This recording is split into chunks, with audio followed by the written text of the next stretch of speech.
Dr. Castleberry here, Professor of Media, Production and Communication at MacU, and our course instructor for COMM4103, Special Topics in Media Studies. Well, let's talk about the course readings that we have set aside for the Mythic Media in America focus, and that is this focus that you're enrolled in currently. We have different courses that we offer under the special topics banner, and that's common in various disciplines. But we're no different, and we have distinct readings that we're going to tackle in our Mythic Media in America focus. I'm going to introduce those to you, so pay close attention because there is some distinction to be made. First of all, we're going to be looking at both a wide angle or macro lens of how certain myths get created in America. And then we're also going to look closer in. We're going to narrow our focus toward the mass medium of comics or comic books or graphic novels or graphic novel storytelling, graphic literature, as it's also referred to help us in that narrower focus. We're going to look at superhero comics from Chris Gavaler. This is from Bloomsbury Press. Don't worry, we're not covering every single chapter in this book, but I think you're going to find it quite interesting. There's a really rich and detailed cultural history going on in this. It's going to help create a framework for understanding how in the world did comics get popular to begin with? Like, why did this grow into the thing that it is today, where we're building theme parks around it? We have vacations at every birthday party has theme merchandising. Like, why is it so excessive and why is it so omnipresent? Well, this book may help give us maybe an origin story to just how those things got popular to begin with. However, we don't just want to look at comics, although it's a key focus point in this course, all right? We're also going to look at a wider understanding of how the myth-making process has served audiences and storytellers in American history, right? In the history of this of Western society, but the U.S. in particular. So to help us is a book co-authored by John Shelton Lawrence and Robert Jewett, The Myth of the American Superhero. This book is gaining some, mystique in its age. At this point, it's still available. However, this is a really fascinating read. And one of the co-authors is retired, but also maybe passed away a few years ago, theologian of sorts, right? And so you're gonna get an interesting blended approach to how they read the messages of popular culture resonating or maybe even clashing with certain American ideals. And I'm telling you, it's going to be very interesting stuff. And so it's going to link together things like the Western, right? That old-fashioned storytelling form that we have in this country, and then walk it through different phases to a place where we can understand why superheroes became so popular in this century. So it is a fun book in that way. Now, to close the deal, this course also asks you to read at least one graphic novel. So we want you to acquire at least one graphic novel, and preferably one of the three following graphic novels. Now, let me pause and say, I'm unique in that I would entertain pitches from students that want to seek perhaps an alternative story. However, that alternative story may clash with the way our final essay is mapped out.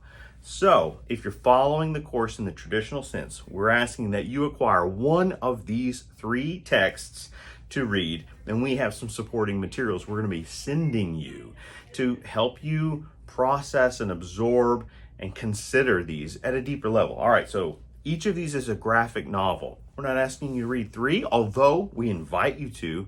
You can consider that the Pepsi challenge if you remember that. But we only ask that you follow along with one graphic novel in the course.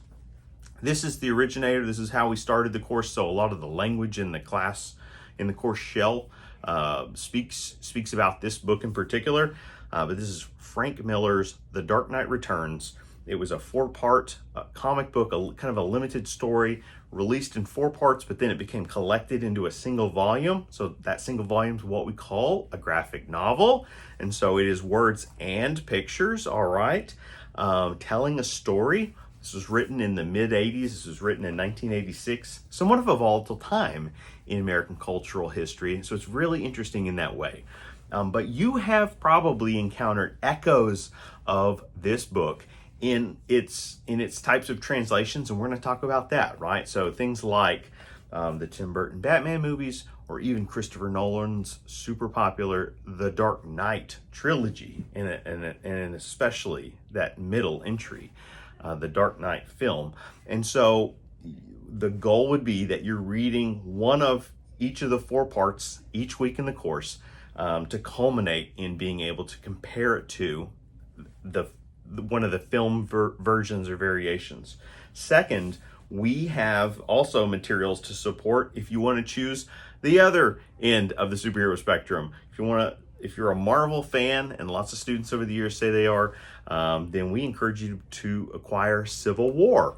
Civil War is a 7-part mini-series, but its chapters are much shorter on average. So we're asking that you would read on average 2 of these per week to get you to, say, completing the graphic novel by the end of a month. Well, guess what? The graphic novel, like comic books, aren't as, there can be an adjustment phase when reading them, but they're not as dense as, say, some of these advanced textbooks and scholarly readings that we know you guys are checking out in your coursework, in your various majors. Well, we have a third book that or graphic novel that we would encourage you to consider as a choice, and that is the book Kingdom Come, from Mark Wade, and it's art by Alex Ross. Alex Ross is a famous painter, and while he can paint in many directions, he's most known for superhero renditions, and he tends to paint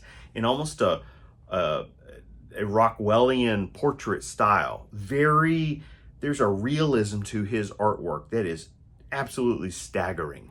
And not only that, this book uses as its jumping off point into its superhero narrative the book of Revelations, right out of the New Testament there. And so it's an interesting book to consider. It's only 4 parts as well, although, they're decently paced 4 parts, but 4 parts, you can work through that. You can work through any of these 3, Kingdom Come, The Dark Knight Returns, or Marvel Civil War. We encourage you to get one of them. I can promise you most comic shops or even Barnes & Noble are going to have supplies of these books on hand right now. You wouldn't even need to order it. But guess what? If you did order it, if you do have a Prime membership, Amazon's going to get that to your doorstep probably by tonight, maybe tomorrow morning at 4 a.m. You might wake up to make coffee and the book is already on your doorstep.